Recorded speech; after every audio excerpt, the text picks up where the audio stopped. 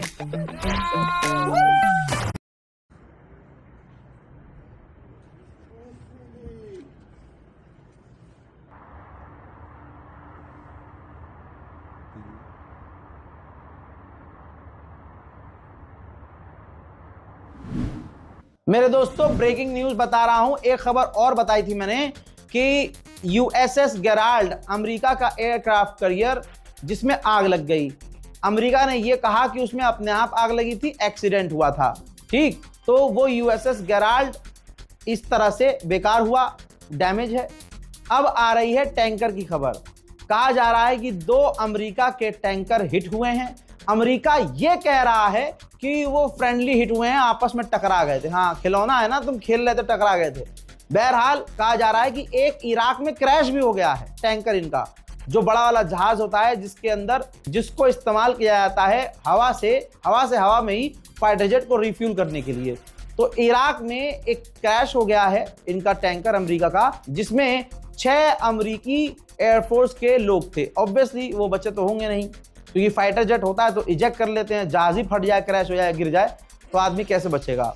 दूसरी बात, एक एयरक्राफ्ट कैरियर इन्हीं में से इमरजेंसी लैंड हुआ है इजराइल में, कहा जा रहा है कि वो डैमेज है। उधर मेरे दोस्तों इंटरनेशनल भिखारी, तस्वीर देख लीजिए, पहुंच गया है पाकिस्तान का प्रधानमंत्री, पहुंच गया है सऊदी अरब और बिन सलमान से मुलाकात की है। बिन सलमान से मुलाकात करने के बाद काफी दुख व्यक्त किया है कि कुछ ज्यादा ही बुरा हो रहा है आप लोगों के साथ, और इसका मेन रोल ये है कि ये सऊदी अरब गया है। कहा जा रहा है कि अमेरिका, ईरान और अरब देशों के बीच में ये बात करवाएगा और ईरान के आगे हाथ पैर जोड़ के उसको समझा बुझाकर मीडिएशन करवाएगा, बातचीत की टेबल पर लेके आएगा। IRGC बहुत खतरनाक खेल रही है। रिपोर्ट ये है जो खुद कंफर्म की है अल जजीरा ने कि IRGC ने अरब के देशों को ऑफर किया है कि आप हमें इंफॉर्मेशन दीजिए कि आपके इलाके में किस किस जगह अमेरिकी फौज और अमेरिकी लोग हैं। यानी ईरान बहुत खतरनाक खेल रहा है। 5 दिन पहले ख्वाब में ऐलान कर चुका है डोनाल्ड ट्रंप कि हम जीत रहे हैं, लेकिन ईरान चीर रहा है। उधर मेरे दोस्तों ईरान ने बहुत बड़ी बात कही है। ईरान ने कहा है कि स्ट्रेट ऑफ हॉर्मुज में हम सिर्फ अमेरिका और इजराइल से जुड़े हुए टैंकरों को रोक रहे हैं। यानी क्लियर है कि अगर परमिशन मिलेगी तो भारत को ही नहीं, जिस भी टैंकर का कनेक्शन अमेरिका और इजराइल से नहीं होगा उनको स्ट्रेट ऑफ हॉर्मुज से ईरान गुजरने देगा। हालांकि अभी भी ये चीज क्लियर नहीं है मेरे दोस्तों। बस अभी मेरे पास जस्ट खबर आई है, जिस टैंकर की मैंने बात बताई जिसमें 6 अमेरिकी सैनिक सवार थे, वो टैंकर जो क्रैश हुआ है, खबर ये आ रही है कि 6 के 6 सैनिक अपनी सही जगह पहुंच गए हैं। हजरात, ईरान ने उधर 43वां हमला, जी हाँ 43वां हमला किया है शब कद्र में। जी हाँ 43वां हमला, 43वां वेव ऑफ अटैक, यानी हमलों का एक जत्था, 43वीं बार ऐसा हमला जो अमेरिका और इजराइल के ठिकानों पर था। आपकी स्क्रीन पर दुनिया की तमाम बड़ी कंपनियों के स्टॉक मार्केट का हाल है। सब कुछ लाल नजर आ रहा है। स्टॉक मार्केट पूरी तरह से क्रैश हो रहा है। इसका भी असर सारी दुनिया पर पड़ रहा है। इसी तरह से आपके सामने 2 सैटेलाइट इमेज है, ये यूएई की हैं। यूएई में अमेरिका के जो बेस हैं पूरी तरह से हिट हुए हैं, डैमेज हुए हैं। कहने वाले गुलाबी सुअर पहले ही बोल चुके कि हम तो जीत गए और ईरान के मिसाइल सिस्टम खत्म हुए हैं दोस्तों। हजरात, अंधभक्तों के फादरलैंड और फादरलैंड के फादर पीटे जा रहे हैं। जो खामनाई के मरने पर खुश हो रहे थे, उनकी शहादत पर खुश हो रहे थे, अब वो सारे सुअरों का झुंड यहाँ भारत में सदमे में है और अब ये खुंदक मुसलमानों से निकालेंगे, मुसलमानों की मॉब लिंचिंग करके। वहीं इजराइल का एक और ईरान ने ड्रोन मार गिराया और तस्वीर जारी की है। अंधभक्तों में शोक का माहौल है। अच्छी खासी ईरान की पिटाई हो रही थी।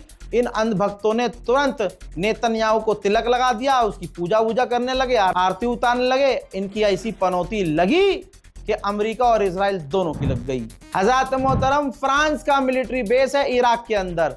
कहा जा रहा है कि इराक के अंदर ही जो ईरान के समर्थक ग्रुप हैं, उसने फ्रांस के बेस को निशाना बनाया है और पूरी तरह से बेस को उड़ा दिया है। देखिए,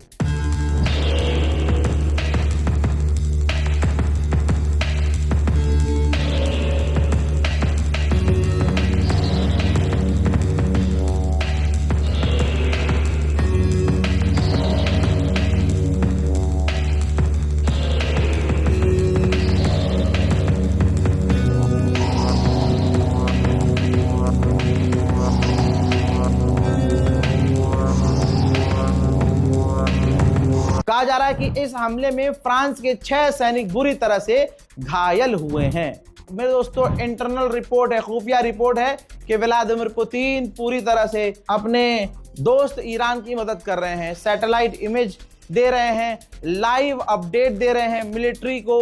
वो बता रहे हैं कि किस जगह आपको निशाना बनाना है। इसी वजह से, रशिया की मदद की वजह से ईरान सटीक और खतरनाक हमले कर पा रहा है। मेहराबाद एयरपोर्ट पर ईरान का एक टैंकर खड़ा था, KC 747, जी हाँ, जिसके अंदर तेल होता है, ईंधन होता है।